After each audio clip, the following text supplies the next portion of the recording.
A dirt road baking under the relentless sun of rural Montana was the backdrop as 4-year-old Lily witnessed 3 men dragging an unconscious body towards a dilapidated barn. Her bare, scraped feet struggled to carry her, and her frail frame giving the impression she was only 2, starkly contrasted with her true age. Hunger had ravaged her small body, making her look like a broken doll wandering alone through the vast countryside. She hid behind a barbed wire fence, watching the men on motorcycles unload their victim. The unconscious man was dressed in expensive clothes, a suit that even soiled and torn spoke of quality. His dark hair was disheveled, but it was clear he was someone important, someone with enough money to attract the attention of these criminals. Jake Thompson awoke with a throbbing head and the metallic taste of blood in his mouth. Rough ropes cut into his wrists, and the cold concrete floor of the barn made his bones ache. At 30, the entrepreneur had built an empire of hardware stores through smart investments and hard work. His net worth in dollars grew steadily, his investments in the stock market yielded considerable profits, and he had even diversified part of his fortune into Bitcoin. But now, tied up like an animal, all his wealth seemed insignificant in the face of his brutal captivity. His handsome features, which always attracted admiring glances, were disfigured by bruises and cuts. The man people used to compare to a Hollywood heartthrob now struggled just to breathe without pain. "He's awake," one of the kidnappers muttered, approaching with heavy steps. "Jake Thompson, the generous millionaire. I bet you're wondering why you're here, aren't you?" The businessman tried to speak, but his throat was too dry. He managed only a hoarse groan that made the men laugh cruelly. Through the grimy window of the barn, he could see the vastness of the Montana prairie stretching to the horizon, a painful reminder of how isolated he was. "You're going to transfer all your assets to us," the man continued, squatting beside Jake. "Every store, every investment, every penny tucked away in your accounts. And if you try to trick us, well, let's just say there won't be much left of that handsome face." Outside, Lily remained motionless, her big eyes absorbing every word. She didn't fully understand terms like transfer or assets, but she understood the threatening tone perfectly. It was the same tone she heard in the streets when adults fought over territory or food. The girl had learned to survive by observing, listening, remaining invisible. In recent weeks, since she had begun wandering through this rural area, she had developed a routine of searching for shelter and food. She slept in doorways when it rained, under bridges when the sun was too strong, and always kept her distance from dangerous adults. But something about this tied-up man awakened a strange feeling in her chest. Maybe it was the way he tried to maintain his dignity even when humiliated, or maybe it was simply the recognition of another being suffering. Lily knew suffering intimately. 2 years ago, her father, Frank, had disappeared without explanation, leaving her at the mercy of the streets and the cruelty of the world. "Let's let him think for a while," said another kidnapper. "We'll be back tomorrow to hear your answer. And hope it's the right one." The 3 men left the barn, locked the heavy door with a huge padlock, and rode off on their motorcycles, leaving Jake alone in the growing darkness. The roar of the engines dissipated in the distance, replaced by the oppressive silence of the evening in the prairie. Lily waited a long time before approaching. Her small, careful steps led her to a side window of the barn, low enough for her to peek inside. There, she saw the man trying to untie himself, his movements desperate but futile against the expertly tied ropes. For a moment, their eyes met through the dirty glass. Jake stopped moving, surprised to see this tiny child watching him. Lily didn't run away, as would be natural for a girl her age. Instead, she placed her small hand against the glass, a simple gesture that carried all the solidarity her young soul could express. That night, as Jake fought against despair and the cold concrete, Lily slept leaning against the outer wall of the barn, as if her presence could somehow diminish the suffering of this stranger. She didn't yet know that she had just made a decision that would change both their lives forever. The dawn brought with it the stifling heat that characterized this region of Montana. Lily woke up with her body aching from the uncomfortable sleep against the rough wall of the barn, but her first concern was not for her own well-being. Through the crack in the window she could see Jake, still tied in the same place, his breathing irregular, indicating that he had had a terrible night. The girl quietly moved away from the barn and began her daily search for food. Her little legs took her along the dusty road until she reached the central square of the nearest town, where she already knew the most promising places to get some coins or scraps of food. But today, her mission was different. She needed to get enough food for 2 people. Sitting on the steps of the church, Lily extended her dirty little hand to the few passers-by who went by. Her appearance was so fragile and moving that some people stopped, touched by the sight of this clearly abandoned child. An elderly woman gave her a still warm roll, and a shopkeeper dropped a few coins into her small hands. With the money, she bought a bottle of water and carefully kept half of the roll in her torn shirt. The way back to the barn seemed longer with the sun at its peak, but Lily continued determined, her worn sandals kicking up dust with every step. When she arrived at the barn, she checked that there were no motorcycles nearby before approaching the side window. Jake was awake, staring at the ceiling with an expression of despair that made the girl's heart clench. She tapped lightly on the glass to get his attention. The businessman's eyes turned to her, initially confused, then surprised to recognize the same child from the night before. Lily broke the roll in half and showed one of the parts through the glass, gesturing to indicate that she wanted to give him food. Jake tried to shake his head, signaling that she shouldn't risk it, but the determination in the girl's eyes was unwavering. Lily went around the barn looking for a way to get in. She found a loose board in the back, which she managed to move enough to create a small opening, the perfect size for her tiny body. Carefully, she squeezed through the crack and was finally inside the barn. "What are you doing here, kid?"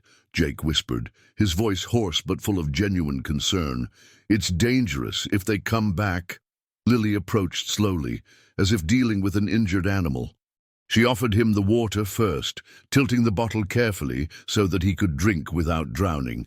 Jake drank eagerly, the fresh water momentarily relieving his suffering.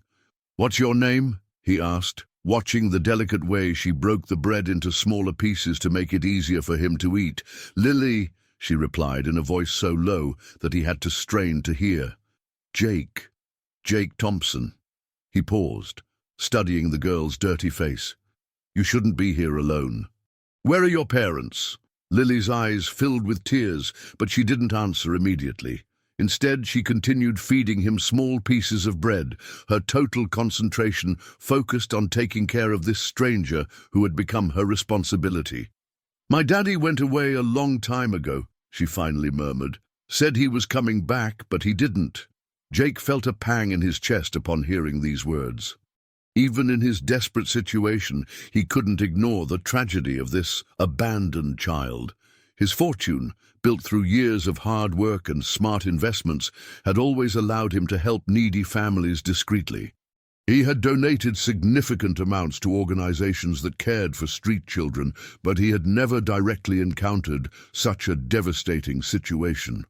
"Why are you helping me?" he asked, genuinely confused by the inexplicable kindness of this girl.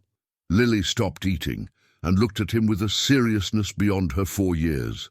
"Because you're hurting, and I know what it's like to hurt alone." The child's simple words hit Jake with unexpected force. This tiny girl, who had clearly gone through unimaginable hardships, was risking her own safety to take care of a complete stranger. It was an act of pure compassion that contrasted brutally with the cruelty of his kidnappers. The distant sound of motorcycles made both of them freeze. Lily got up quickly, her survival instincts alerting her to the imminent danger.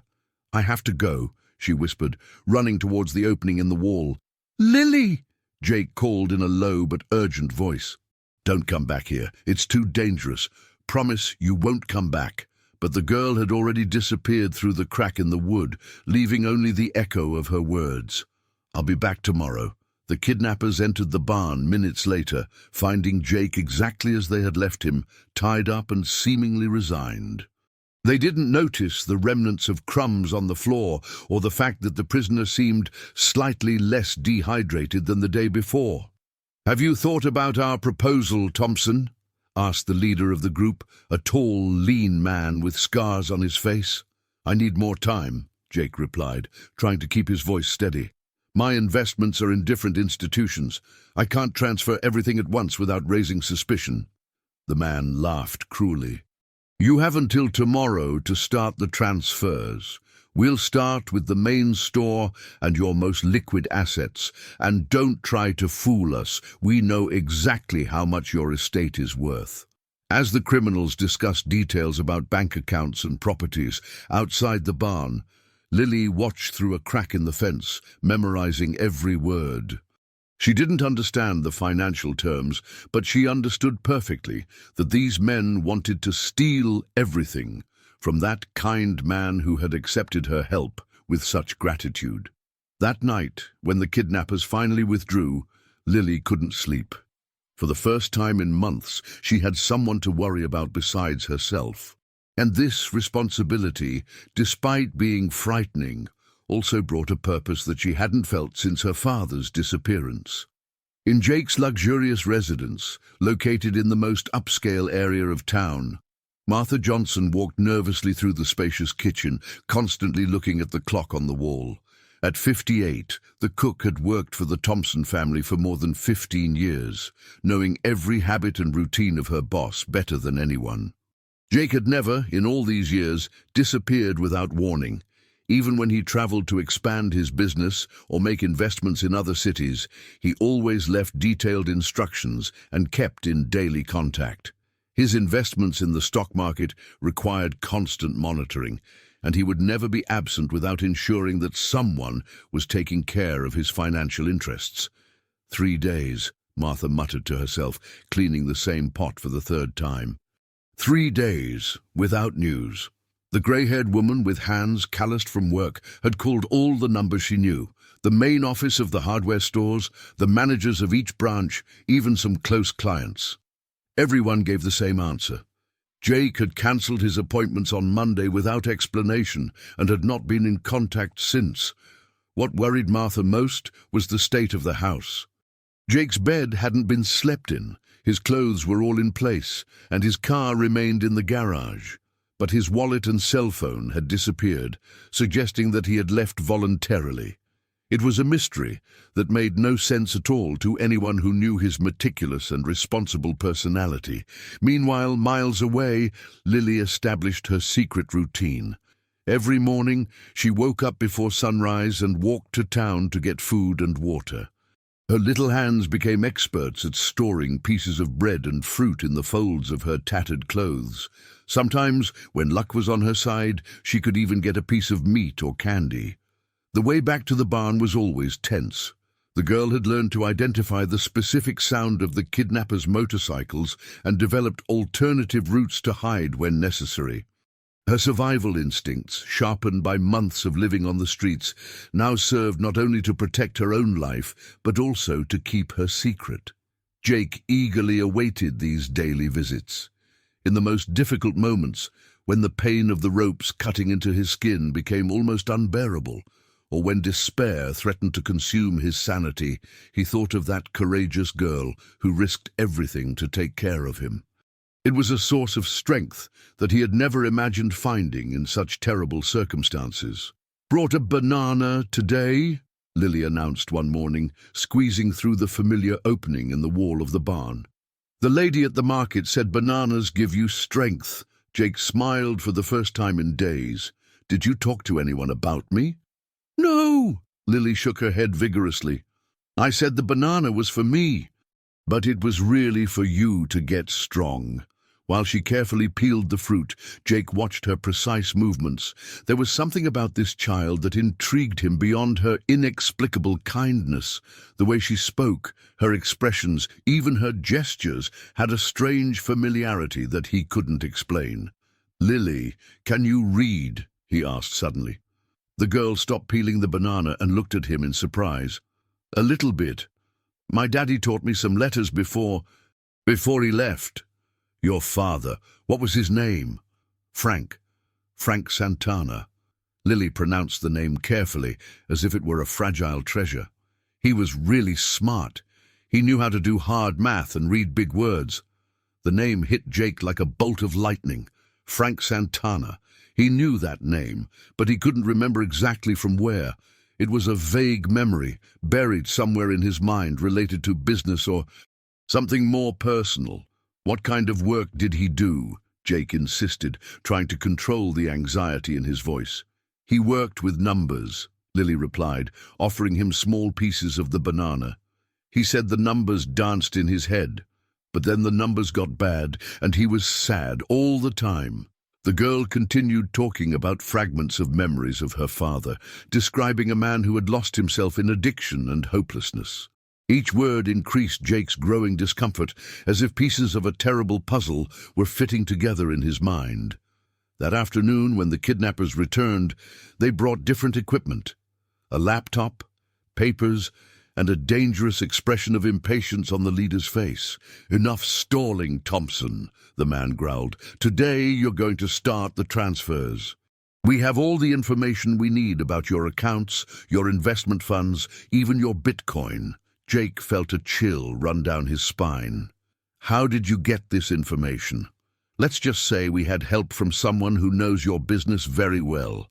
Someone who had access to data that you rich folks think is safe." The businessman tried to process this alarming information. Who in his company would have such access?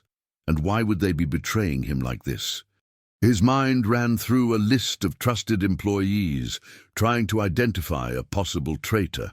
First transfer, $200,000 from the main account to this offshore account, ordered the kidnapper, showing him a sheet of paper.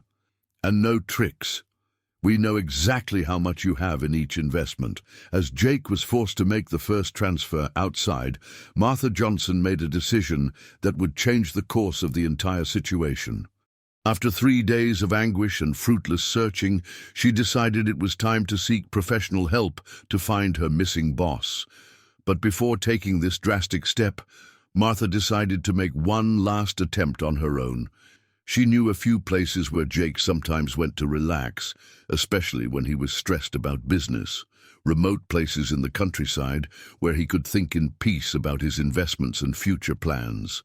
She got into her old pickup truck and began a systematic search of the rural roads around town.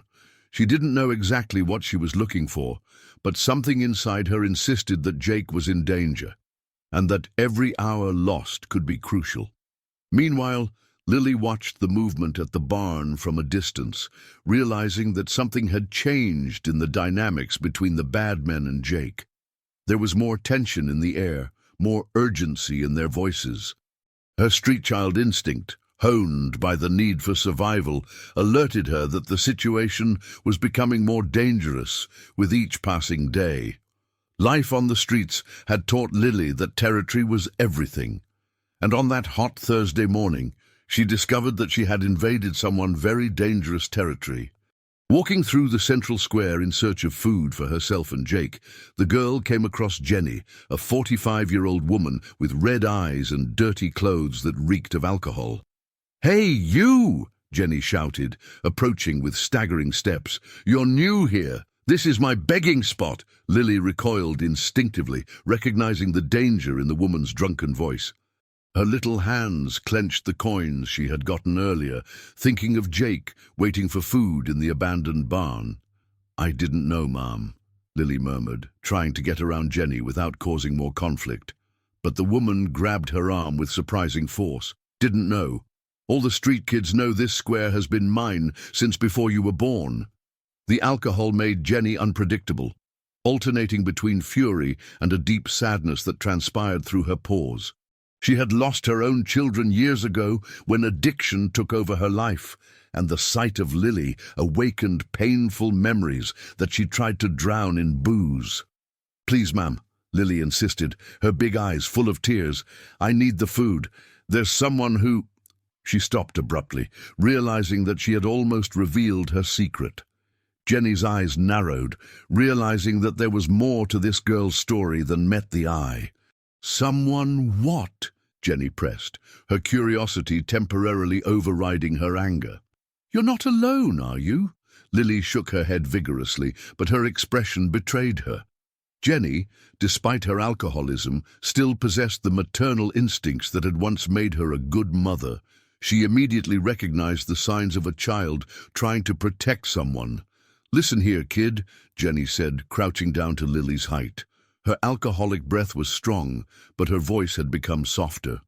"The streets are dangerous. If you're taking care of someone, you could be getting into serious trouble." That same morning, 20 miles away, Martha drove her pickup truck along the rural roads with growing desperation. She had spent the previous night calling hospitals in the area, thinking that maybe Jake had been in an accident. But no incidents matched his description. The engine of the pickup roared as she navigated the dirt roads, raising clouds of red dust, characteristic of the Montana soil. Martha knew this area well, as she had been born and raised there before moving to town to work for the Thompson family. It was an isolated area, perfect for someone who wanted to disappear or be disappeared. Stopping at a rural gas station, Martha showed a photo of Jake to the attendant, a young man with clothes stained with oil. "Have you seen this man in the past few days?" she asked anxiously. The young man studied the photo carefully. "No, ma'am, but there's been strange activity around here. Some motorcycles passing late at night, going in the direction of those abandoned barns up ahead." Martha's heart raced. "What kind of activity?" "3 men, always on the same bikes. They pass every day at the same time, but they never stop here to buy anything. And those barns have been abandoned for years. There's nothing there that would interest decent folks." Martha thanked him and returned to the pickup, her mind racing with alarming possibilities. Jake had many businesses, many investments involving large sums of money. His investments in Bitcoin and the stock market moved millions of dollars monthly. If someone wanted to kidnap him for money, this isolated area would be the perfect place. Meanwhile, in the barn, Jake faced another interrogation session. The kidnappers had discovered that he had accounts in different banks, in addition to his investments in cryptocurrencies that were more difficult to track. "Your fortune is more complicated than we thought, Thompson," admitted the leader, consulting papers scattered on an improvised table. "But don't worry, we have time, and you're going to help us transfer everything, penny by penny." "You don't understand," Jake tried, his voice hoarse after days of deprivation. "Some of these investments have lock-up periods. I can't withdraw everything immediately without losing millions in penalties and—" A violent slap interrupted his explanation. "We don't care about your penalties. We want the money, and we want it now." The growing violence worried Jake, not only for his own safety, but because he knew that Lily would be back that afternoon. The girl had become his only source of hope, but also his biggest concern. If the kidnappers discovered her— Outside, hidden in her usual observation post, Lily noticed that there were more cars today. In addition to the 3 usual motorcycles, there was a dark sedan parked next to the barn. Her instinct told her that something had changed, that the danger had increased. She waited until the men left for lunch before approaching the familiar window. Jake was clearly worse than in previous days, with new bruises on his face and clothes even dirtier and more torn. "You shouldn't have come today," he whispered when she appeared at the window. "They're more violent. If they find you—" "I brought medicine," Lily interrupted, showing a small blister pack of painkillers that she had gotten from a pharmacy where the owner took pity on her. "For the pain." Jake felt his eyes fill with tears at the kindness of this child. "Lily, listen carefully. If anything happens to me, you need to find a woman named Martha Johnson. She works at my house. Promise me you'll look for her." "Why are you talking like that?" Lily approached the window, worried about the farewell tone in his voice. "Because these men aren't going to let me leave alive after they get all my money. And I can't let anything happen to you because of me." At that moment, the sound of approaching motorcycles made both of them freeze. But this time, there was something different. There were more engines than usual. Lily ran to her observation position and was horrified to see that it wasn't just the 3 usual kidnappers returning, but 5 men, including 2 that she had never seen before. One of them was carrying a metal briefcase that made sinister noises when shaken. Another was talking on the phone urgently, gesturing aggressively. It was clear that something had gone wrong in the original plans, and the situation was about to become much more dangerous for Jake. The metal briefcase made an ominous sound when it was opened on the floor of the barn. Jake couldn't see the contents from his position, but the way the 5 men behaved suggested that they weren't just persuasion tools. The businessman swallowed hard, realizing that his situation had gone from kidnapping to something much more sinister. "The transfers are too slow, Thompson," said the leader, a different man from the original kidnappers. This one was older, with deep scars on his neck and cold eyes that suggested experience in violence. "Our superiors are losing patience." Superiors? Jake tried to process this information. "I thought you guys worked alone." The man laughed cruelly. "Did you really think 3 hillbillies with old motorcycles would have information about all your offshore investments, about your investments in international funds?" Jake's blood ran cold. Only a few people had complete access to information about his diversified wealth. His accountant, his personal lawyer, and maybe 2 or 3 bank managers he absolutely trusted. The idea that someone so close could have betrayed him was almost as painful as the ropes cutting into his wrists. "Who was it?" he asked, his voice just a whisper. "That doesn't matter now. What matters is that you have until tomorrow to complete the transfers. After that," the man gestured towards the briefcase, leaving the threat hanging in the air. Meanwhile, outside, Lily watched everything through a crack in the wall, her little heart racing with fear. These new men were different from the first kidnappers. There was a professional coldness to them that terrified her more than the impulsive violence she had witnessed before. The girl knew she needed to do something, but what could a 4-year-old do against armed adult men? Her options were limited, but her determination was infinite. She decided that she would find the Martha Johnson that Jake had mentioned. Silently leaving her position, Lily began the long walk back to town. This time, she didn't stop in the square to beg. She had a more important mission. She needed to find Jake Thompson's house. The task was more difficult than she had imagined. No one on the streets knew who Jake was, and her attempts to describe the man only generated confused or suspicious looks. Finally, at a bakery near downtown, an employee recognized the description. "Oh, you're talking about the owner of the hardware stores," the woman said, wiping her hands on her apron. "His house is in the upscale neighborhood, but honey, what do you want with him?" Lily improvised quickly. "My mom told me to deliver something to his cook, a woman named Martha." The employee gave the directions, but warned that it was a long walk for a small child. Lily thanked her and left determined, her little feet already sore from the day's effort. The upscale neighborhood was a completely different world from the streets where she had learned to survive. Huge houses with manicured gardens, expensive cars in the garages, and a silence that contrasted drastically with the constant noise of downtown. Lily felt completely out of place, but she kept looking. When she finally found Jake's house, she was impressed with its size. It was a 2-story mansion with an imposing facade that clearly demonstrated the fortune of its owner. But what caught her attention most was the pickup truck parked in front, the same pickup that she had seen passing along the rural roads a few times. Lily approached the front door with trembling legs. She had never rung the doorbell of such a luxurious house. When the sound echoed from the other side of the heavy door, she almost ran away. Martha opened the door expecting to find a delivery person or neighbor, but she was shocked to see a tiny, dirty, and clearly malnourished girl standing on her doorstep. "My God, child, what are you doing here?" Martha knelt down to Lily's height, her maternal instinct immediately activated. "Are you Martha Johnson?" Lily asked in a trembling voice. "Yes, I am. How do you know my name, Mr. Jake told me to look for you. He's in danger." Lily's words hit Martha like a punch to the gut. "Jake, you know where he is. Is he okay?"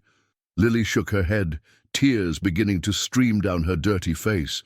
"He's at the abandoned barn on the farm road. There are bad men who want to steal all his money. They're going to hurt him if they don't get it." Martha pulled Lily inside the house, closing the door quickly. The cook was in shock, processing the information that confirmed her worst fears. Jake had really been kidnapped. "How do you know this kid? Who are you?" "My name is Lily. I saw when they took Mr. Thompson, and I've been helping him every day, bringing him food and water." The courage of that fragile child left Martha speechless. A 4-year-old girl had been risking her life daily to help a kidnapped man, while responsible adults didn't even know he was in danger. "Lily, you've been very brave, but now we need to call the police to help Mr. Thompson." "No!" Lily cried, surprising Martha with the intensity of her reaction. "The men said that if anyone calls the police, they'll kill him." Martha felt the world spinning around her. The situation was more complex and dangerous than she had imagined. She needed to think carefully about the next steps, because one wrong decision could cost Jake his life. "How many men are there?" she asked, trying to gather as much information as possible. Today there were 5. Before there were 3, and they brought a briefcase that made scary noises. Martha closed her eyes, trying to control the growing panic. 5 armed men against a tied-up businessman. And now she was the only person who knew where Jake was, besides a traumatized child who had become his only source of hope during his captivity. "Lily, you need to tell me everything, from the beginning. How you saw the kidnapping, how you've managed to get to him, everything." While the girl told her story with details that broke Martha's heart, back at the barn, Jake faced a more intense interrogation. The new kidnappers had brought equipment for psychological torture, threatening not only his life, but uncovering personal information that they used to increase his mental agony. "We know about your donations to orphanages," one of the men sneered. "What an irony! The man who helps abandoned children is going to be torn apart because of the debt of an abandoned child's father." The words hit Jake like stabs. "What debt? Who are you talking about?" "Frank Santana. Remember him? Lost everything gambling, owed a fortune to dangerous people and disappeared, leaving his little girl on the street. This whole operation is to recover the money he never paid." The world collapsed on Jake. Frank Santana, Lily's father. The child who had been taking care of him was the daughter of the man whose debt had caused his own kidnapping. The cruel irony of the situation was almost unbearable. The revelation about Frank Santana hit Jake like an avalanche of guilt and understanding. Everything made sense now. The familiarity he felt upon seeing Lily, the way she spoke, even some gestures that vaguely reminded him of someone. Frank had worked in one of his stores for a few months, years ago, before his gambling addiction completely destroyed his life. "I can't believe you're doing this because of an old debt," Jake murmured, his voice full of bitterness. "Frank Santana was a temporary employee. He never had access to information about my personal investments." The leader of the kidnappers smiled cruelly. "You're right. Frank's debt is just the pretext. The real motivation is much more personal." Before Jake could fully process this disturbing information, the man continued, "Remember Mark Johnson, manager of your southern branch for 5 years? And what about Robert Miller, sales supervisor who you fired last year?" Jake's blood ran cold as he recognized the names. "You're my former employees. We were your employees," the man corrected, his voice full of resentment. Until you decided we were expendable to save costs and increase your profits. Mark lost his house. Robert had to take his kids out of private school. And I lost much more than that. Jake tried to remember the details of the layoffs. It had been a difficult time financially when some of his investments in the stock market had lost money, forcing him to restructure the stores to keep the business running. The layoffs were painful but necessary to preserve the jobs of the remaining employees. You don't understand, Jake tried to explain. The layoffs were to save the company. If I hadn't cut costs, everyone would have lost their jobs. Liar, Robert exploded, advancing towards Jake. You bought a new Mercedes 3 months after firing us. You increased your investments in Bitcoin while our families were starving. Meanwhile, in the luxurious house, Martha prepared hot chocolate for Lily, watching as the girl devoured cookies with a hunger that revealed days of deprivation. The story that Lily had told had broken the cook's heart, but it had also awakened her determination to act. "Lily, you said you know the way to the barn?" asked Martha, sitting next to the girl at the kitchen table. "Yes, I know. I can take you there. But you have to be careful. The bad men have guns." Martha weighed her options carefully. Calling the police could result in Jake's death, as Lily had warned. But attempting a rescue on her own was also extremely dangerous.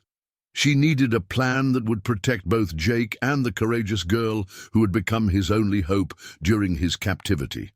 "Listen, Lily," Martha said, choosing her words carefully. "Do you know other places where we can get close to the barn without being seen?" "There's the old house next door. It's broken down, but you can see the barn from there. And there's a hole in the fence where I go through." Martha's mind raced with possibilities. If she could get close enough, maybe she could assess the situation and find a way to help Jake. But she couldn't put Lily at risk again. "You're going to stay here," Martha decided. "I'm going to go there alone." "No," Lily protested, grabbing Martha's arm. "You don't know the way, and the bad men will see you coming. I know how to hide. You don't." The girl's cruel logic was undeniable. Lily had survived months on the streets, developing camouflage and survival skills that a middle-aged cook simply didn't possess. But the idea of putting a 4-year-old in danger again was unbearable. At that moment, the doorbell rang. Martha and Lily looked at each other in fear. No one should be visiting Jake's house in his absence. Martha cautiously approached the door and looked through the peephole.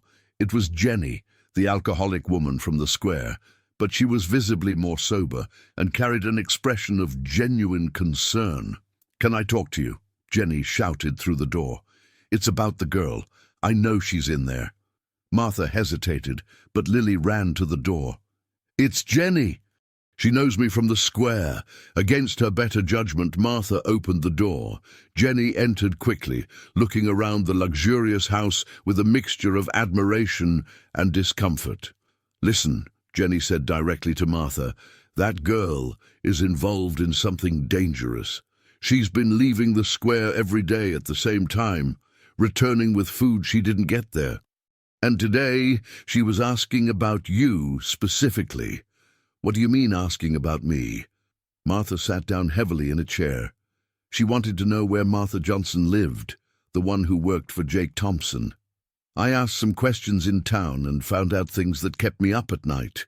Jenny revealed that she had heard rumors on the streets about suspicious activity in the countryside, unknown men asking questions about wealthy businessmen in the area. Her years of experience living on the fringes of society had taught her to recognize signs of criminal activity. 3 men were at Joe's bar yesterday, Jenny continued. They asked about escape routes to other states, stolen cars, that kind of thing. And they mentioned a name, Jake Thompson. The confirmation that other people were aware of the kidnapping left Martha even more desperate. If local criminals were involved, the situation was more complex than she had imagined. "Jenny," Martha said, making a risky decision, "I need your help. Jake has been kidnapped, and Lily's the only person who knows where he is." The revelation surprised Jenny, but it didn't shock her as much as it should have. Life on the streets had shown her that tragedies like this happened more often than normal people imagined. "What do you want me to do?" she asked, her voice revealing an unexpected determination. "Do you know people who can help us? People who aren't the police?" Jenny thought for a moment. "I know some guys who do private security work. Ex-cops, ex-military. People who don't ask questions and solve problems discreetly." While the three unlikely women planned a rescue operation back at the barn, Jake's situation deteriorated rapidly. The former employees had revealed that they planned not only to steal his fortune, but also to completely destroy his business reputation. "We're going to transfer all your assets," explained Mark Johnson, "and then we're going to spread false evidence that you were embezzling money from clients. Your company will go bankrupt, your reputation will be destroyed, and you'll know what it's like to lose everything like we lost." The cruelty of the plan left Jake horrified. It wasn't just about money. It was about total revenge, about destroying not only his life, but also the lives of all the employees who still depended on his companies to survive. "You're going to destroy hundreds of jobs because of a personal vendetta," he murmured. "And you destroyed our lives because of personal profit," Robert replied coldly. "Now you're going to know reciprocity." Jake's house had become a makeshift operations center. Jenny had managed to contact two ex-military men who worked in private security, discreet men who only asked questions when necessary. Carlos Mendoza, a 45-year-old veteran with experience in rescues, and John Smith, a specialist in reconnaissance and infiltration, arrived at the mansion in the late afternoon. "The situation is more complicated than you imagine," Carlos explained after hearing the full account from Martha and Lily. 5 armed men, isolated location, high-value hostage. This isn't a job for amateurs. Lily watched the men with curiosity mixed with fear. They were different from the criminals she had learned to avoid on the streets. They had a discipline and seriousness that inspired confidence, but also reminded her that the situation was much more dangerous than she had initially understood. "The girl knows the terrain better than any of us," observed John, studying Lily with professional respect. "Her knowledge about patrols, schedules, and access routes is fundamental to the success of the operation." "She's just a child," Martha protested, her protective instinct speaking louder. "She's a survivor," Carlos corrected, "and probably the only reason the hostage is still alive. Without her care, Jake Thompson would have succumbed to dehydration or injuries days ago." While the adults discussed strategies, Lily approached a window overlooking the manicured gardens of the property. The difference between that world of privilege and the brutal reality of the barn where Jake suffered seemed unreal. She thought about how life could be unfair. She, who had nothing, was risking everything to save a rich man who didn't even know her. "Lily," called John, crouching down beside her, "I need you to tell me about the guards. How many stay at the barn during the night?" "Always 2, she replied without hesitation. "The others leave when it gets dark, but they come back very early, before the sun rises. And do you know how they come and go?" "Yes. There's only one road, but I know other paths through the woods." Carlos and John exchanged meaningful glances. The information was valuable, but putting a 4-year-old in the center of a rescue operation was something that none of them had imagined doing in their careers. Meanwhile, in the barn, Jake faced another night of psychological torture. Mark Johnson had brought photographs of the family he had lost due to financial difficulties after his dismissal. His wife had developed severe depression, his children had to drop out of school, and the pressure had destroyed his marriage. "You see these children?" Mark showed the photos with trembling hands.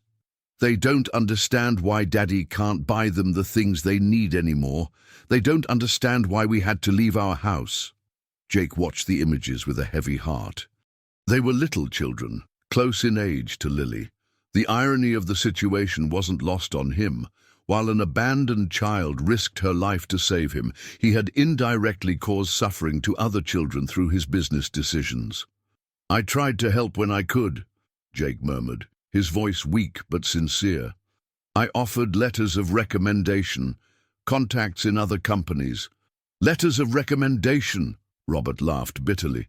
"Do you think that makes up for the humiliation? The feeling of being disposable?" "You weren't disposable," Jake protested. "You were good employees.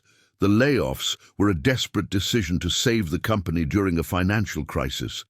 "Liar!" Mark approached dangerously. "You were expanding your investments in cryptocurrencies at the same time. I saw the financial records that our informant passed on to us." The mention of the informant made Jake shudder. Someone he trusted had betrayed not only his financial secrets, but also his personal safety. The list of people with access to that information was very small, and the betrayal hurt almost as much as the ropes cutting into his skin. Back at the mansion, the rescue plan was taking shape. Carlos had decided that the operation would take place during the early hours of the morning, when only 2 guards were on site. Lily would guide the team to a safe observation point, from where they could assess the situation and decide on the best approach. "I'm going too," Martha declared, surprising everyone. "Absolutely not," Carlos replied firmly. "You don't have training for this kind of situation." "And you don't know Jake like I do," Martha retorted with determination. "After 15 years working for him, I know how he reacts under pressure, what his physical limitations are, how to take care of him if he's injured." Jenny, who had remained quiet during the tactical discussion, spoke up. "I'm going too. I know these country roads better than you guys, and I can be useful if you need a distraction." "This is turning into a circus," John muttered, but Carlos silenced him with a gesture. "Sometimes unconventional operations require unconventional resources," Carlos said thoughtfully. "But let's make one thing clear. Out there, my orders are absolute. Any hesitation or disobedience could cost the hostage's life and all of ours." As the group finalized preparations, Lily found herself alone in Jake's luxurious kitchen, eating a sandwich that Martha had prepared for her. It was surreal to be in that environment of wealth and comfort, knowing that its owner was suffering in terrible conditions just a few miles away. She thought about her father, Frank, and how his absence had led to this whole situation. She didn't fully understand the financial complexities involved, but she understood that her father's actions had created a chain of events that now threatened the life of a good man. "Lily," Martha called, sitting next to her, "are you sure you want to do this? I can try to explain the way to the men, and you can stay here in safety." "No," Lily replied with a determination that surprised Martha. "Mr. Thompson trusts me. He needs to know that I haven't abandoned him." The girl's response deeply touched Martha. That 4-year-old child had developed a sense of loyalty and responsibility that many adults didn't possess. She was willing to risk her life for someone she had met in terrible circumstances, moved only by pure compassion. "Then let's bring him home," Martha said, hugging Lily tenderly. Outside, Carlos checked equipment and communications.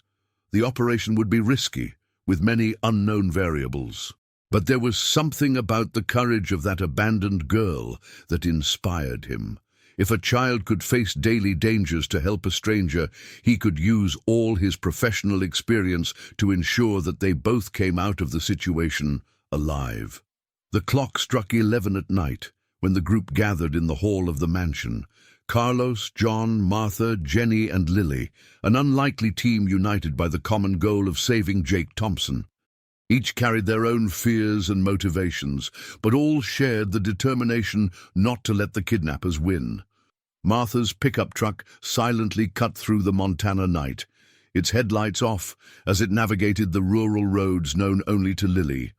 The girl was sitting between Carlos and John in the front seat, her low voice giving precise directions despite the total darkness that surrounded them. "Turn left at the big tree," Lily whispered. pointing to a silhouette that only she could distinguish in the uniform landscape of the prairie.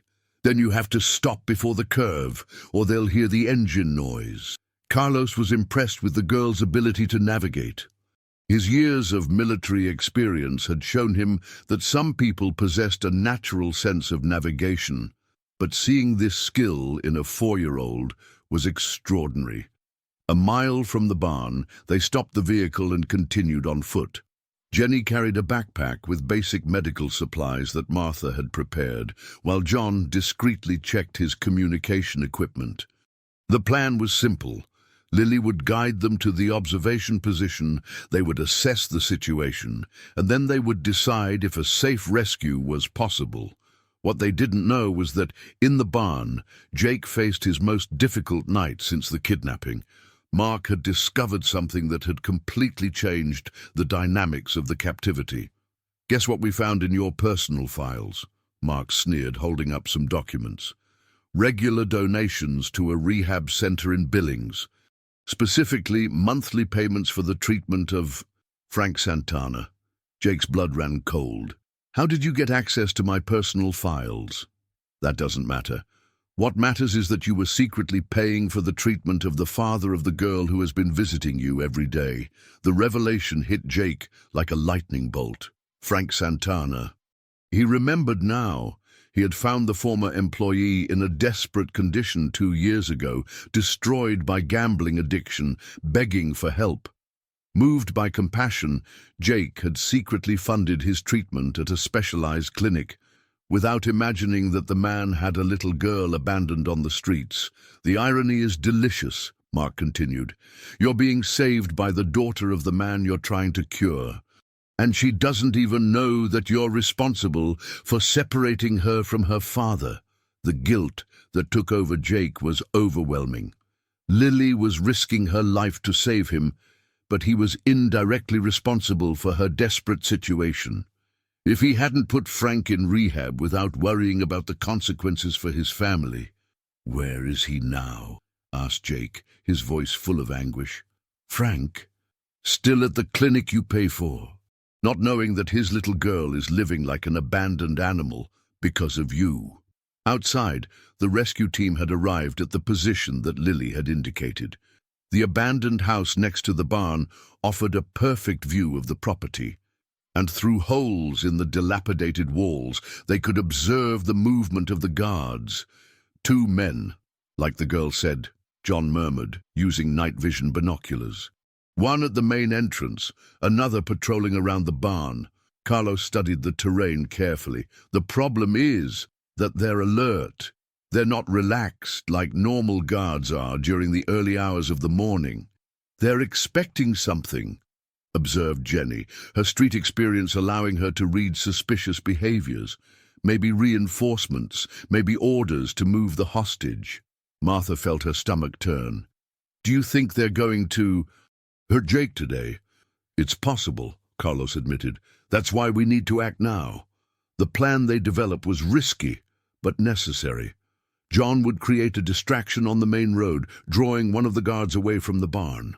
Carlos would take the opportunity to neutralize the remaining guard, while Martha and Jenny would remain with Lily in a safe position, ready to provide first aid to Jake, if necessary. "And if something goes wrong?" asked Martha, her hands trembling with nervousness. "It won't," said Lily, with a confidence that surprised all the adults. "Mr. Thompson is waiting for us." The operation began at 2 in the morning. John walked away along the road, preparing to create a convincing distraction that wouldn't alert the main kidnappers, who would certainly be sleeping in some nearby location. The silence of the early morning was total, broken only by the nocturnal sounds of the prairie. Lily guided Carlos through the path she knew by heart, moving with feline agility through the shadows. The ex-military man was impressed with the girl's ability to navigate the rugged terrain without making any noise. When they got close to the barn, Carlos could see that the situation was worse than he had imagined. Through a crack in the wall, he could glimpse Jake tied to a metal chair, his head hanging forward in a state of semi-consciousness. The businessman had lost weight visibly. his handsome features replaced by the deterioration of days of captivity. The combined signal came 15 minutes later. John had created a false mechanical breakdown on the main road, with enough lights and noise to attract the attention of one of the guards. As expected, the man moved away from the barn to investigate, leaving only his partner on watch. Carlos moved with surgical precision. Years of military training allowed him to neutralize the remaining guard without alarm or excessive violence, using techniques that left him unconscious but without serious injuries. In a matter of minutes, the path was clear. Martha and Jenny ran to the barn, followed by Lily, who knew exactly where the opening in the wall was. When they finally got to Jake, his condition was worse than anyone had imagined. "My God, Jake," Martha whispered, her experienced hands checking his pulse and breathing. "What did they do to you?" "Martha."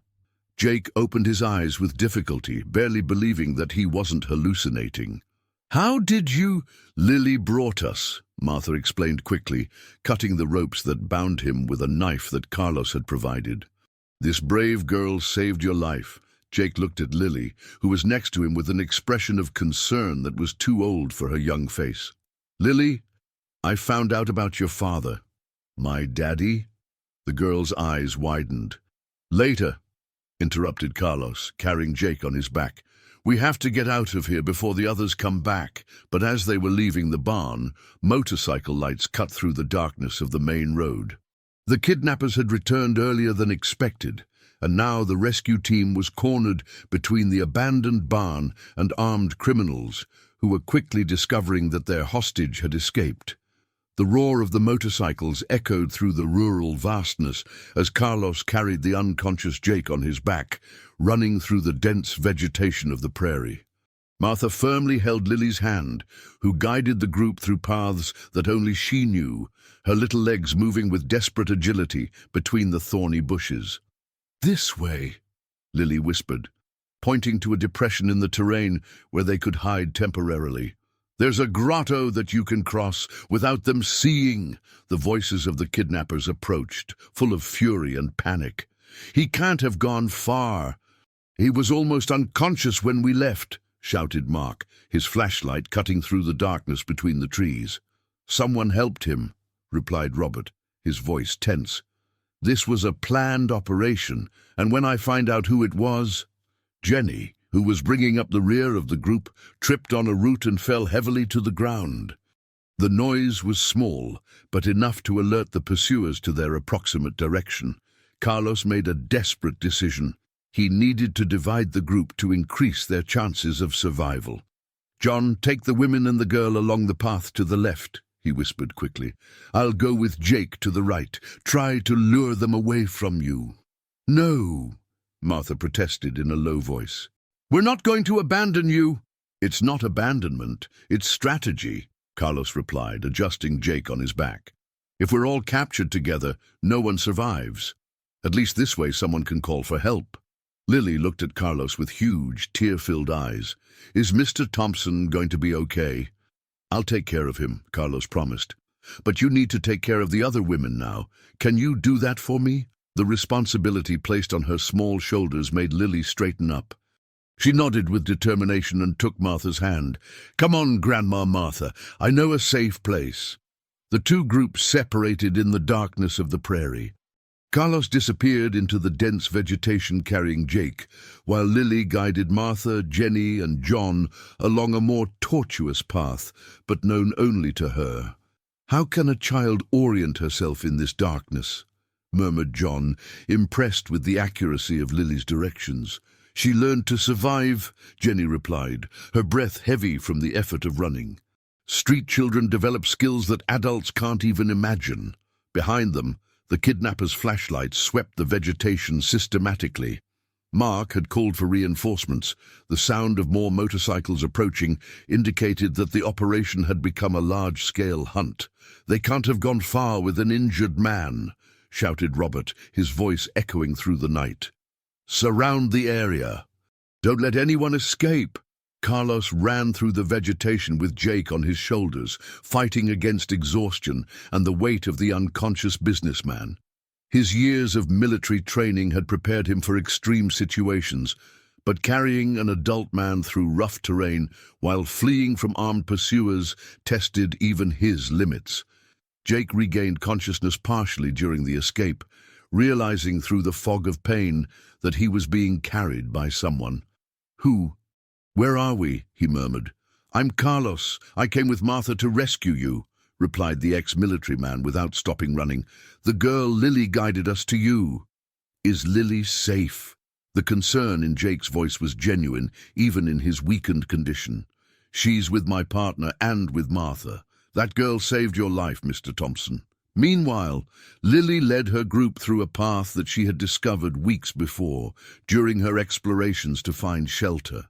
It was a narrow trail that passed under an abandoned bridge, almost invisible even during the day. "There," she whispered, pointing to a deteriorated concrete structure. "We can hide underneath until they leave." The space under the bridge was tight and damp, but it offered complete protection from the view of the pursuers. They settled into the tense silence, listening to the sound of the motorcycles passing over their heads, the engines roaring with growing frustration. "Where did you learn about this place?" asked John to Lily, impressed with her strategic choice. "I used to sleep here when it rained a lot," she replied naturally. "It's dry and no one ever comes here." The simplicity of the answer deeply touched Martha. That child had transformed her daily struggle for survival into knowledge that was now saving the lives of all of them. An hour passed before the sound of the motorcycles faded away completely. When they finally left the hiding place, they found Carlos waiting for them in a nearby clearing, Jake supported against a tree, conscious but visibly weak. "Jake!" Martha rushed to her boss, checking his wounds with experienced eyes. "He needs a doctor urgently." "We can't go to the city hospital," Carlos warned. "They'll look there first. They know his habits, remember?" Jenny spoke up. "I know a retired doctor who lives on a secluded farm. Dr. Anthony. He doesn't ask questions and can take care of the wounds." While they discussed medical options, Jake called Lily, who approached timidly. The businessman was visibly emotional, struggling to form words through exhaustion and pain. "Lily, I need to tell you about your father," he said, holding her dirty little hand with infinite care. "My daddy." The girl's eyes filled with hope and fear simultaneously. "He didn't abandon you because he wanted to. He was very sick, addicted to gambling, and I've been helping him get better." The revelation left Lily confused. "You know my daddy?" "I do, and he's talked about you every day during treatment. He loves you very much, Lily." "He never stopped loving you." Tears began to stream down the girl's dirty face. For 2 years, she had carried the pain of abandonment, the feeling that her father had left her because she wasn't good enough. Discovering that he not only loved her but was fighting to get better changed everything. "Where is he?" she asked with a trembling voice. "At a clinic in Billings." "But Lily, there's something else you need to know." Before Jake could finish his confession about having financed the treatment, the sound of approaching engines again made everyone freeze. This time, it wasn't just motorcycles. There were cars, too, suggesting that the kidnappers had called in significant reinforcements. "They brought more men," John observed, using binoculars. "At least 8 men now." "How do they know where we are?" Martha asked, panic growing in her voice. Carlos realized the terrible truth. "They have tracking equipment. They're probably following our cell phones." The situation had become desperate.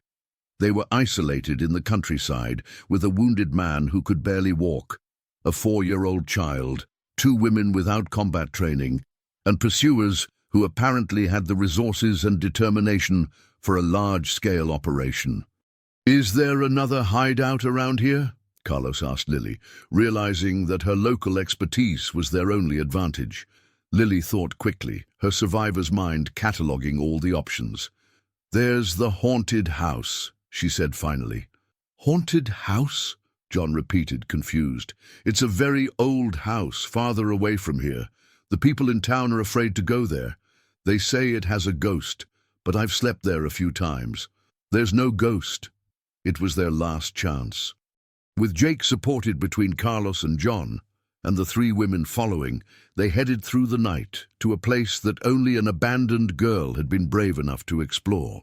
The haunted house was a colonial building abandoned for decades, with peeling adobe walls and a partially collapsed roof that let the moon filter through the exposed beams. Lily had discovered the place during one of her most desperate cold nights when she was looking for shelter from a particularly violent storm. "No one comes here because they say the old owner still walks through the house," Lily explained, as she guided them through the rubble of the front porch. "But I've never seen any ghost, only rats and bats." Carlos examined the structure with professional eyes. The walls were thick, offering good protection, and there were multiple emergency exits through holes in the structure. More importantly, the location was sufficiently isolated and feared by the locals to discourage casual pursuers. Jake was carefully accommodated in what remained of the main room, leaning against a wall that still maintained its structural integrity. Martha immediately began to care for his wounds with the limited supplies they had brought, while Jenny stood guard at a window overlooking the access road. "The ropes cut deeply into his wrists," Martha murmured, cleaning the wounds with water and improvising bandages with pieces of clean cloth. "And he's dehydrated and malnourished. He needs proper medical care." "I'm alive," Jake replied weakly, "and that's already more than I expected a few hours ago." Lily approached, carrying a bottle of water that she had saved as a reserve. "Drink slowly," she instructed, demonstrating a maturity that contrasted brutally with her fragile appearance. "Otherwise, you'll get sick." Observing the interaction between the wounded businessman and the abandoned girl, Martha began to understand the depth of the bond that had formed between them. It wasn't just gratitude on Jake's part or compassion on Lily's part. There was a genuine, almost familial connection that transcended the circumstances of how they met. "Jake," Martha said softly, "you were going to tell us something about Lily's father when we were interrupted." Jake looked at Lily, who was sitting next to him, with an expectant expression. "Your father, Frank, has been in a rehab clinic in Billings for 2 years. He didn't abandon you, Lily. He was sick, addicted to gambling, and I've been paying for his treatment." The silence that followed was profound. Lily processed the information slowly, her 4-year-old mind struggling to understand all the implications. "You saved my daddy?" she asked finally, her voice just a whisper. "I tried to help," Jake replied, tears streaming down his dirty face. "But I didn't know he had a daughter. If I had known, I never would have left you alone on the streets." "That's why the bad men got you," Lily said, her precocious intelligence connecting the pieces of the puzzle. "Because of my daddy's debt. In part, yes, but also because I was a bad boss to some of them in the past." Jenny, watching from the window, noticed movement on the distant road. "They're spreading out across the area," she reported. "Cars and motorcycles in different directions. They're doing a systematic search." Carlos checked his communication equipment. "We need to get out of this area completely. They know the terrain better than we thought." "Where can we go?" Martha asked, the worry evident in her voice. It was Lily who offered the most unexpected solution. "There's a place where my daddy used to take me before he got sick. A farm far away from here, where the owner was a friend of his. She always said I could come back if I needed to." "What farm?" Carlos became immediately interested. "Santa Rita Farm. Mrs. Eulalia was always good to me. There's a big house, and she lives alone with the employees." Jake perked up slightly. "Eulalia Campos, the farmer's widow. I know her. We bought cattle from her a few times to supply the family butcher shop." The connection brought renewed hope to the group. If Eulalia Campos really knew both Jake and Lily's family, she could offer safe refuge while they planned their next steps. "Is it very far?" John asked. "About 2 days walking," Lily replied. "But there are roads that cars can use." 2 days on foot with a wounded man would be impossible, Carlos observed. "We need transportation." It was Jenny who offered the riskiest solution. I know people who can borrow a car. No questions asked, no documents. But it will cost a lot. Money is not a problem, Jake said, trying to get up with Martha's help. I have emergency funds that these thugs don't know about. What do you mean? Carlos asked. I've always kept secret investments in bitcoins and physical gold for extreme situations. It's all in an account that only I know the access codes to. The revelation brought temporary relief, but also sparked a new concern. If Jake had hidden wealth that the kidnappers didn't know about, that meant they wouldn't achieve their goal just with the forced transfers. They would continue hunting him indefinitely. They'll never stop, Jake murmured, reaching the same conclusion. As long as I'm alive, there will always be the risk that I will recover my assets and undo the transfers. Then we have to resolve this once and for all, Carlos said with determination. But first, let's get out of this area. The sound of a helicopter in the horizon made everyone look up with alarm.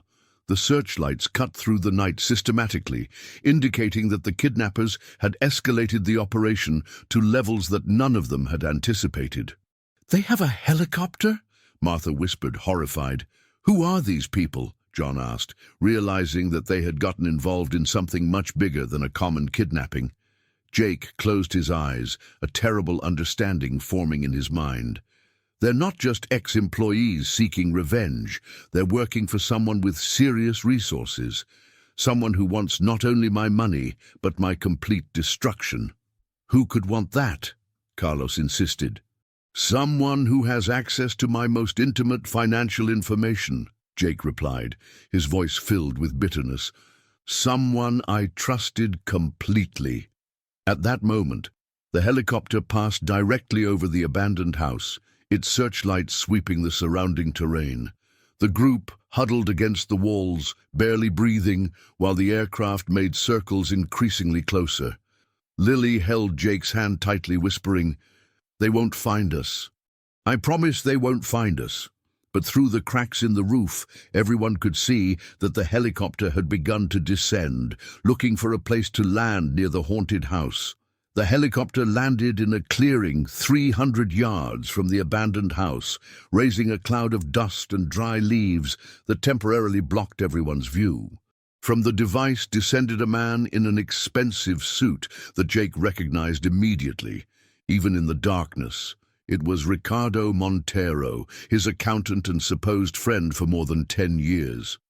"It can't be," Jake murmured, feeling as if he had been punched in the stomach. Ricardo.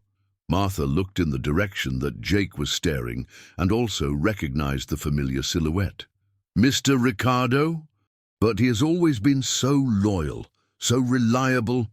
"Apparently not," Carlos said dryly, watching through a crack in the wall as Ricardo coordinated the armed men with military efficiency. "That's your traitor." Ricardo's betrayal explained how the kidnappers had obtained such detailed information about Jake's investments.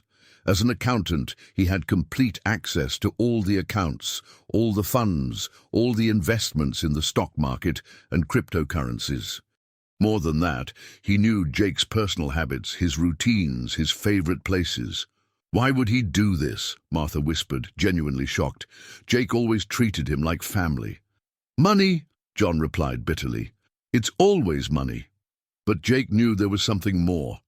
Ricardo had become increasingly bitter in recent years, especially after his suggestions for risky investments were rejected by Jake. The accountant wanted them to bet all the assets on get-rich-quick schemes, while Jake preferred to diversify conservatively between stocks, funds, and bitcoins. "He wanted me to risk everything on speculative investments," Jake recalled. "He was furious when I refused. He said I was a coward, that I was wasting opportunities to become a billionaire." Outside, Ricardo's voice echoed through the night, amplified by a megaphone. "Jake! I know you're out there! Let's talk like civilized men." "Don't answer," Carlos whispered. "It's a trap. Jake, your childhood friend, just wants to resolve our outstanding financial situation. You always said I was like a brother to you." The hypocrisy in Ricardo's words made Jake clench his fists, even wounded. For years, he had blindly trusted that man, sharing not only financial information but also personal problems, insecurities, plans for the future. "We know you have people helping you," Ricardo continued, "including a child. What kind of man puts a child in danger, Jake?" The psychological manipulation was effective. Jake looked at Lily, who was huddled between Martha and Jenny, her big eyes full of fear. The girl had risked everything to save him, and now she was in danger because of him. "Maybe I should give myself up," Jake murmured. "I can't let Lily suffer because of me." "No!" Lily stood up abruptly, surprising everyone with the strength of her reaction. "You can't give yourself up. They will hurt you very badly." "My dear, you've already done too much. You've already risked too much." "I chose to help you," Lily interrupted, tears streaming down her face, "and I choose to keep helping." The girl's determination deeply touched everyone present. Jenny, who had initially seen Lily as competition, now felt a fierce maternal protection for the brave child. "The girl is right," Jenny said, surprising everyone. "If you give yourselves up now, they will kill all of us, including her. People like that don't leave witnesses." Carlos nodded gravely. "Jenny is right. We've already seen too much. We know too much. There's no going back now." The sound of approaching footsteps made everyone freeze. Through the cracks in the walls, they could see flashlights being directed systematically at the abandoned house. Ricardo had decided to do a complete search of the property. "Is there another hideout in here?" John whispered to Lily. "There's the basement," she replied, "but it's full of dirty water and bugs." "It's better than being found," Carlos decided, helping Jake to stand up. The basement of the colonial house was exactly as Lily had described, a flooded and fetid space where nocturnal creatures had made their home.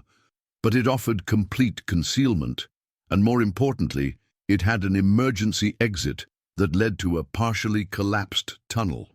"How did you discover this place?"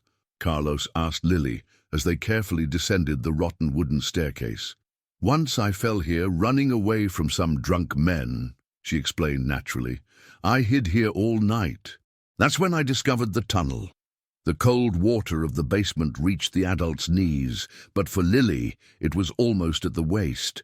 Dimitri had to be carried by Carlos and John to prevent his wounds from becoming infected by the contaminated water. Above them, they could hear Ricardo's men's heavy boots exploring every room of the destroyed house. Muffled voices discussed search strategies, and occasionally pieces of rubble fell through the cracks in the floor, creating small ripples in the dirty water. "They didn't find anything on the main floor," an unknown voice reported.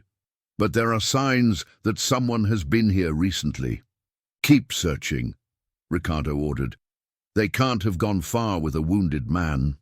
Jenny held Lily against her chest, protecting the girl from the cold water and the threatening sounds above.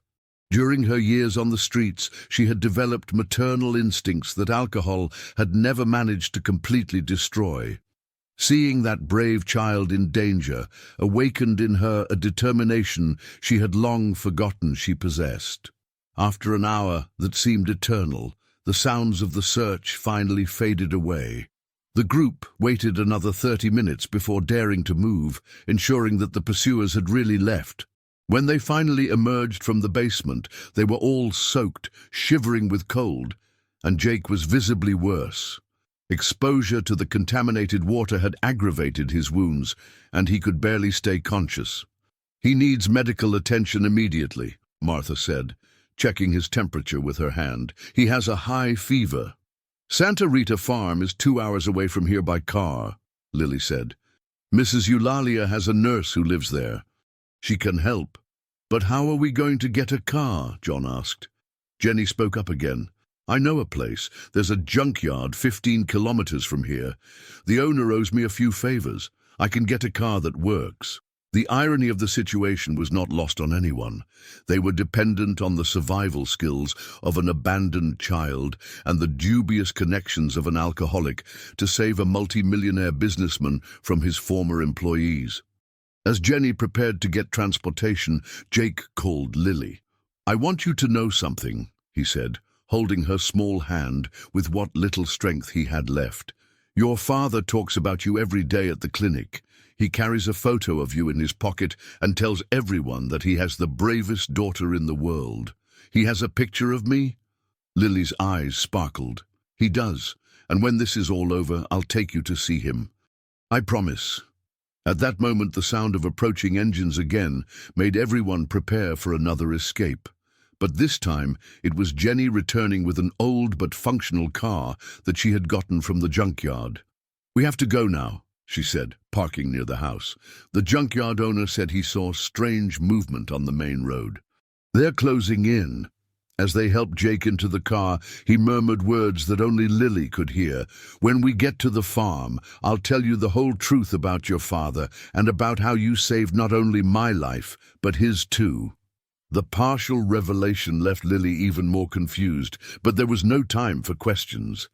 The car drove away into the darkness, carrying an unlikely group of survivors toward an uncertain refuge, while behind them, the lights of the pursuers cut through the night like knives searching for their prey. Santa Rita Farm appeared like an oasis in the early morning darkness, its yellowish lights blinking through the mist that was beginning to form over the pastures. Eulalia Campos, a 67-year-old woman with white hair tied in a bun and hands calloused by decades of rural work, opened the door of the main house even before the car stopped completely. "My heavens!" she exclaimed, immediately recognizing Lily even after 2 years. "Lily, child, what happened to you?" The farmer hugged the child tenderly, but her experienced gaze quickly catalogued the signs of deprivation and trauma that marked the girl's fragile little body. When she saw Jake being carried by Carlos, her expression became even more worried. "Mrs. Eulalia," Martha said quickly, "we need help. Mr. Thompson has been kidnapped and is wounded. Dangerous people are after us." Eulalia did not ask unnecessary questions. 50 years managing a farm in rural Montana had taught her that sometimes life presented situations that required immediate action instead of long explanations. "Take him to the guest room," she ordered, guiding the group through the spacious house. "I'll call Sister Concepcion. She was a nurse before she retired and lives here on the farm." The room was simple but clean, with solid wood furniture and windows overlooking the pastures where the cattle rested under the moonlight. Jake was carefully accommodated in the bed, while Martha organized the limited medical supplies that they had managed to bring. Sister Concepcion arrived 15 minutes later, a small woman of 60 years with quick and efficient movements. She examined Jake with professional competence, cleaning his wounds and applying appropriate dressings while monitoring his vital signs. "He's dehydrated and has the beginning of an infection in some cuts," she diagnosed, "but he'll recover with proper care. What worries me most is his psychological state. He's in shock." While Jake received medical care, Eulalia sat with Lily in the farm's large kitchen, offering her warm milk and homemade cookies. The girl devoured the food with desperate hunger, but her eyes remained alert, still in survival mode. "Lily, where is your daddy?" Eulalia asked gently. "When you came here last time, he promised he'd take care of his issues." "He's at a clinic in Billings," Lily replied, her voice small but clear. "Mr. Thompson said he's been helping him get better." Eulalia processed that information with surprise. The connection between Jake and Frank explained many things about the current situation. She remembered Frank well, a smart man, but tormented by addictions, who had brought Lily to visit the farm several times when she was even younger. "And you've been living alone on the streets all this time?" Eulalia asked, her heart breaking. Lily nodded. "But now I have Uncle Jake and Grandma Martha. They take care of me." The way the girl had created a family with her saviors deeply touched Eulalia. She herself had lost the chance to have children and had always felt a special affection for abandoned children. In the room, Jake had regained enough consciousness to talk. Carlos and John were planning the next steps of the operation when he asked to speak with Martha alone. "Martha, "I need you to call my lawyer in Billings," he said, his voice weak but determined. "Dr. Henry Azevedo. Tell him everything that happened and ask him to prepare guardianship transfer documents for Lily." Guardianship transfer? Martha did not immediately understand. "I want to officially adopt Lily. If anything happens to me, she can't go back to the streets." "Jake, you barely know her." "She saved my life," he interrupted. "And more than that, she showed me what true courage is. I have enough resources to give her everything she deserves: education, health, a real family." "What about her father? Frank?" Jake closed his eyes, fighting the guilt that consumed him. "Frank still has months of treatment ahead of him, and even when he recovers, he won't have the financial means to adequately care for Lily. I can give her opportunities that he never could." At that moment, Lily ran into the room, followed by Eulalia with an alarmed expression. "There are cars on the road," the farmer announced. "3 vehicles approaching on the main road." Carlos jumped out of his chair. "How did they find us so quickly?" "Ricardo knows all the places where Jake might seek help," Martha realized. "He knew we'd end up coming here." The situation had become desperate again. They were cornered on an isolated farm with a wounded man who could barely walk, and pursuers who apparently were always one step ahead. "Is there an exit through the back?" John asked Eulalia. "There's an old road that gives access to the back pastures," she replied, "but you'll need a 4-wheel drive vehicle. The terrain is very rough." "I have a Jeep," Eulalia offered. "It's not new, but it's known these roads for 20 years. As they prepared for another escape, Jake asked to speak with Lily privately. The girl approached the bed, worried about the businessman's growing pallor. "Lily, if anything happens to me today, I want you to know something important," he said, holding her small hand carefully. "Your father loves you more than anything in the world. He's at the clinic, not because he wanted to abandon you, but because he was trying to become a better father for you."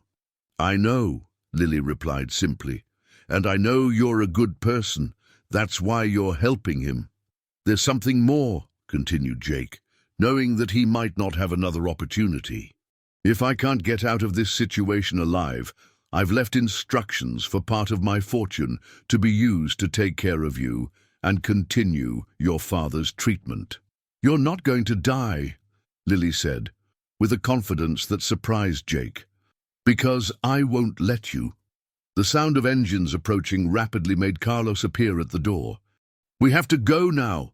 Eulalia had prepared the Jeep in the back of the house and also a bag with supplies, food, water, a more complete first aid kit, and dry clothes for everyone.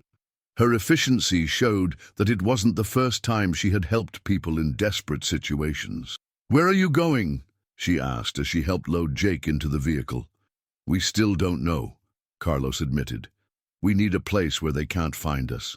"I know a place," Lily said suddenly. "There's a small town where my daddy and I used to go fishing before he got sick. It's far away, but there's a lady who has always been good to us." It was their last hope. Once again, the survival skills of a 4-year-old child were becoming the difference between life and liberty, or capture and possible torture. The Jeep drove away through the back pastures of the farm, its lights off, carrying a group of fugitives toward an uncertain destination, while the headlights of the pursuers cut through the early morning mist behind them. The small town of Clearwater emerged on the horizon after 6 hours of travel on secondary roads and rural trails that only Lily knew.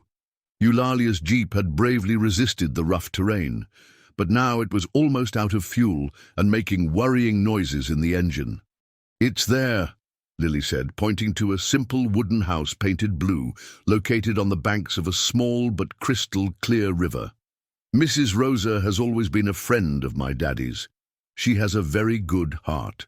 Rosa Medeiros, a 52-year-old woman who ran a family-owned inn, was watering her plants when she saw the group approaching. She recognized Lily immediately, despite the 2 years that had passed and the obvious changes caused by life on the streets. Lily Santos, she exclaimed, dropping the watering can and running to hug the girl. Blessed child, where have you been all this time? Your father was desperate when you disappeared. Mrs. Rosa, Lily said, her voice choked with emotion, my daddy is at a clinic getting better, and these are my friends. They need help. Rosa observed the group. A man clearly injured being supported by two others, a middle-aged cook and a woman who smelled slightly of alcohol. It was obvious that they were running from a dangerous situation. Come in, she said without hesitation. I'll prepare rooms and hot food for everyone. Rosa's simple but genuine hospitality contrasted drastically with the tension of recent days. Jake was accommodated in the best room of the inn, where Rosa applied her practical experience taking care of common injuries and illnesses in the countryside. This man needs a real doctor, she told Martha after examining Jake. There's an infection starting in the cuts on his wrists. Do you know a doctor who doesn't ask questions? Carlos asked. Dr. Sebastian, retired, but he still handles emergencies in this area. He's discreet and reliable. While they waited for the doctor to arrive, Lily sat next to Jake, holding his hand carefully so as not to hurt him further. You're going to be okay, she said, with the absolute confidence that only children possess. Lily, Jake said, gathering strength for the most important conversation of his life, I need to tell you the whole truth about your father. Does he really love me? She asked, vulnerability shining through in her small voice. He loves you so much that when he realized he couldn't stop gambling, he asked me to help him voluntarily check himself into rehab. He knew he was sick and that you deserved a better father. Tears began to stream down Lily's face. But why didn't he take me with him? Because rehab clinics don't allow children, and he thought you would be safe with your Aunt Crusoe while he got better. Aunt Crusoe? Lily shuddered as she remembered the woman who had cared for her briefly before also disappearing, leaving her completely alone. Your father didn't know Crusoe had problems too, Jake continued. When he finds out what you went through, he'll be devastated. Doctor. Sebastian arrived an hour later, an elderly but still vigorous man who examined Jake with professional competence. He applied antibiotics, made appropriate dressings, and administered serum to combat dehydration. He will recover completely, he assured the group, but he needs absolute rest for at least a week. We don't have a week, Carlos said. Dangerous people are looking for us. Then you'll have to find another place, the doctor replied firmly. If this man moves a muscle before its time, the infections could spread. It could be fatal. Rosa offered immediately. You can stay here as long as you need. I have enough rooms, and this property is large. I can hide you without a problem. It was during the second night at the inn that the twist happened that no one expected. Lily had fallen asleep next to Jake, her small hand resting protectively on his arm, when a familiar car pulled up in front of the inn. Rosa opened the door to find a lean man of 38, with prematurely graying hair and eyes red from crying. It was Frank Santana, who had fled the rehab clinic upon discovering that his daughter was involved in a dangerous situation. Rosa, where is my daughter? He asked desperately. I received a call saying Lily was here, that she was in danger. Frank? Rosa was shocked to see him. Are you okay? I heard you were in a clinic. I've been clean for 6 months, he replied, his hands trembling not from addiction, but from the anxiety of seeing his daughter.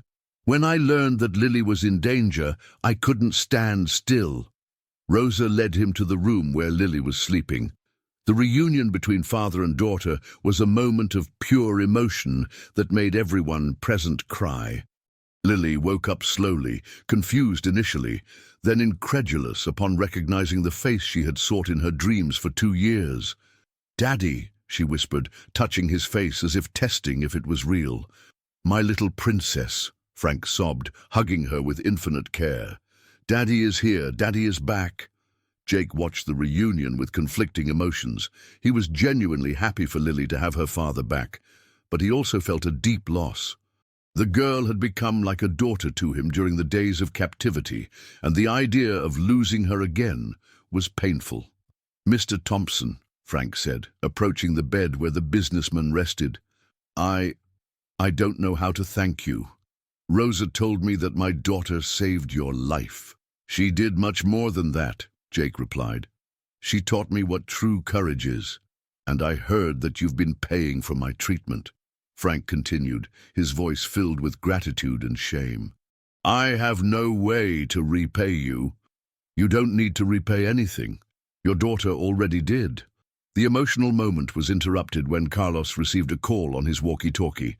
John, who was doing external surveillance, reported suspicious movement on the main road. "They found Eulalia's farm," John said, his voice tense through the equipment. "I saw the helicopter flying over the property. It won't take long for them to get here." The brutal reality returned immediately. Even with Frank back and Jake recovering, they were still being hunted by men with seemingly unlimited resources. "We have to get out of here," Carlos said. "Now!" "Jake can't travel," Sister Concepcion protested. "Any excessive effort can aggravate the infections." "And where would we go?" Martha asked, despair growing in her voice. It was Frank who offered the most unexpected solution. "I know people at the clinic, people who can help us. If we can get to Billings." "It's too far," Carlos said, "and they'll be watching the main roads." "Not by the roads," Frank replied, "by the river. I know boatmen who do discreet transport of goods, people who don't ask questions." The idea was risky, but it offered a route that the pursuers might not anticipate. Rosa immediately offered to help, knowing local fishermen who could provide a suitable boat. While the adults organized the new escape, Lily clung to her father tightly, still processing the reality of having him back. "Daddy, you're not going to leave me again, are you?" "Never again, Princess," Frank promised, kissing the top of her head. "Daddy is healed now, and we're going to be together forever." But even as he made that promise, Frank knew that the situation was more complex than it seemed. Jake had saved both his life and his daughter's, creating a moral debt that would be impossible to repay. And worse, his own original debt had been the catalyst for all the suffering that his little girl had gone through. The sound of a helicopter approaching made everyone move with renewed urgency. The race against time had restarted, but now with a new element, a reunited family that would fight together to survive. The fishing boat rocked gently on the dark waters of the Clearwater River as it approached the first signs of civilization after 12 hours of travel through secondary channels known only to local fishermen. Jake was visibly better. The care of Sister Concepcion and the forced rest during the trip had stabilized his condition. Lily slept nestled between her father Frank and Martha, finally at peace after days of terror. "There's the port," John said, pointing to a small dock where some commercial boats were moored. "From there we can take a taxi to the clinic." But when they disembarked, a surprise awaited them.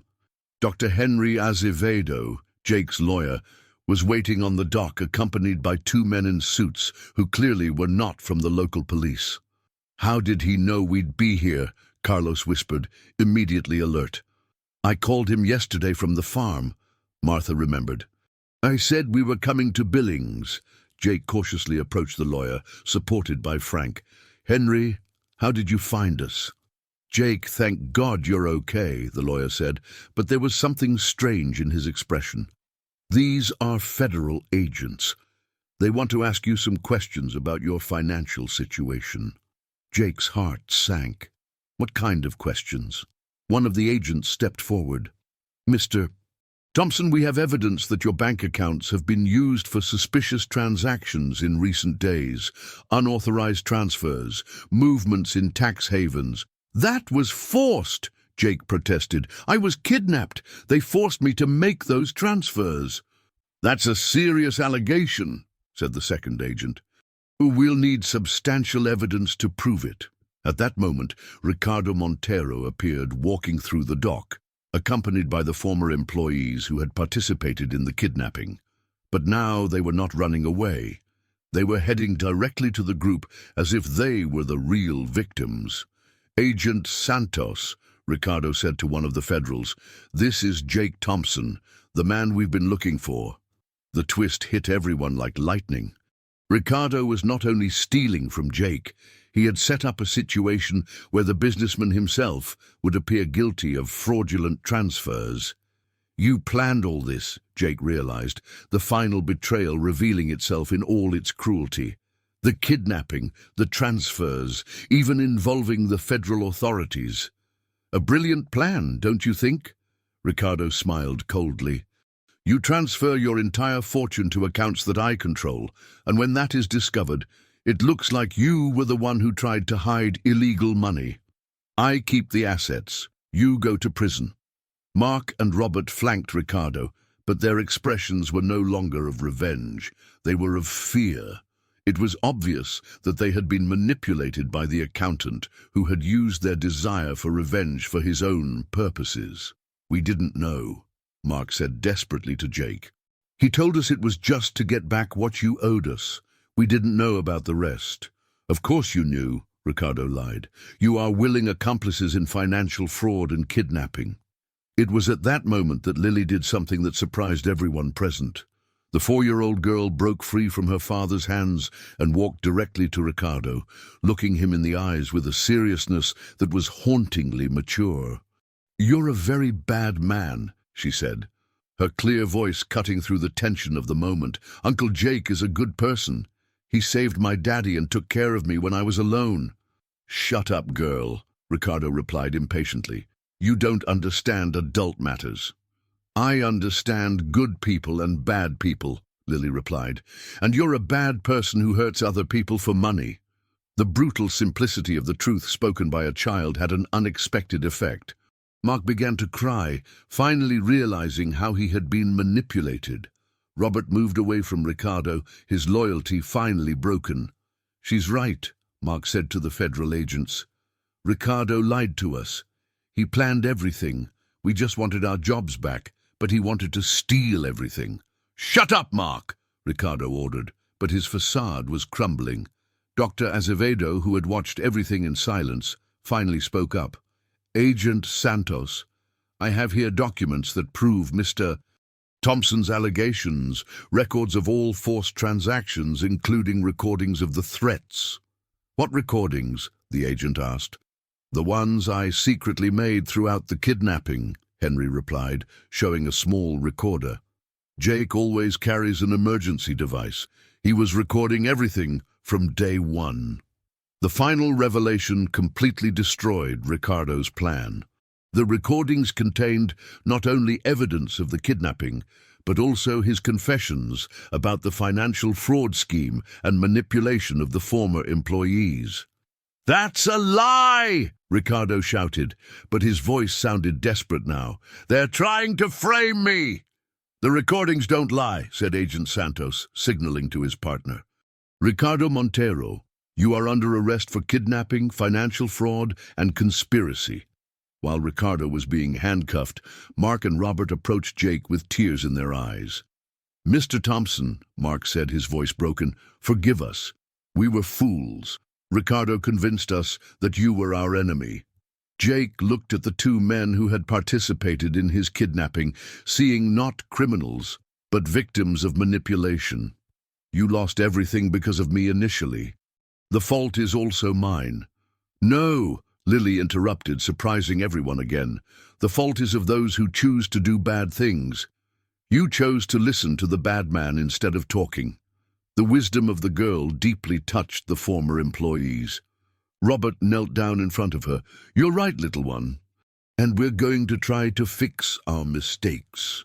3 months later, on a sunny Saturday morning, Lily was playing in the garden of the new house that Jake had bought in Billings, near the clinic where her father had been treated. It was a smaller house than his previous mansion, but full of life and love. Frank, fully recovered, worked as a financial manager in one of Jake's hardware stores, using his painful experience with addictions to help other employees with similar problems. Mark had been rehired as a supervisor, and Robert worked in the human resources department, focused on creating a more humane environment for all employees. Martha had become more than a cook. She was now the housekeeper and maternal figure for both Lily and Jake, who had discovered that family had nothing to do with blood. "Uncle Jake!" Lily shouted, running to hug him when he arrived from work. "I draw more birds today. Want to see?" "Of course I want to," he replied, picking her up. His investments had fully recovered, his funds and stocks were generating profits again, and even his investments in bitcoins had appreciated significantly. But his true wealth was not in his financial assets. Jenny had moved to a small house in the back of the property, working as a gardener and staying sober for 3 months, with the constant support of the makeshift family she had helped to form. "Daddy," Lily said that night as Frank tucked her into bed, "do you think Uncle Jake can be my second daddy?" "What do you mean, Princess?" "He took care of me when you couldn't, and now you can take care of me always. So I can have 2 daddies who love me." Frank smiled, kissing his daughter's forehead. "I think so. Heart families are the strongest."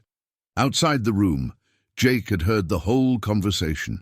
For the first time in months, he smiled genuinely. His life had changed completely. From a lonely businessman, obsessed only with profits and dividends, he had become part of a real family, united not by blood or interest, but by unconditional love and mutual sacrifice. The 4-year-old girl, who appeared to be only 2, abandoned on a rural road in Montana, had saved not only his physical life, but also his soul.